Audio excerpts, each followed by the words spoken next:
In this video, I'm going to show you how you can install the correct Cart Runner app on your smartphone. If this video helps, please like and subscribe.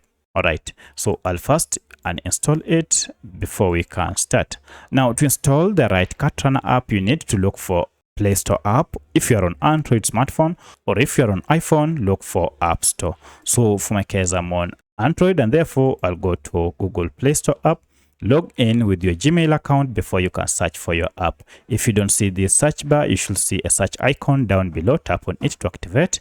And now here, search the app by name. So I'll just search Cart Runner like that, and then run my search. And here is the app.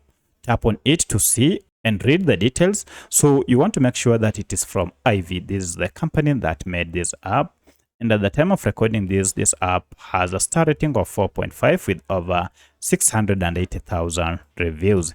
Currently, this app has over 100 million downloads, so it has quite a number of following, and the average app size is over 100 MBs. Now, if you see all this and look at the logo, this is the current logo, you will know that you have the right app to install. Tap on install here, and this will download the latest version of Cart Runner app and finally install it on your smartphone. Once it has been installed, you can launch the Play from here, or you can now go to your apps, and now you should be able to see your Cart Runner app. Tap on it to start playing. So that's how you can install the correct Cart Runner app on your smartphone. If you have any other question, kindly let me know in the comment section. Otherwise, thanks for watching, and let's meet in the next video.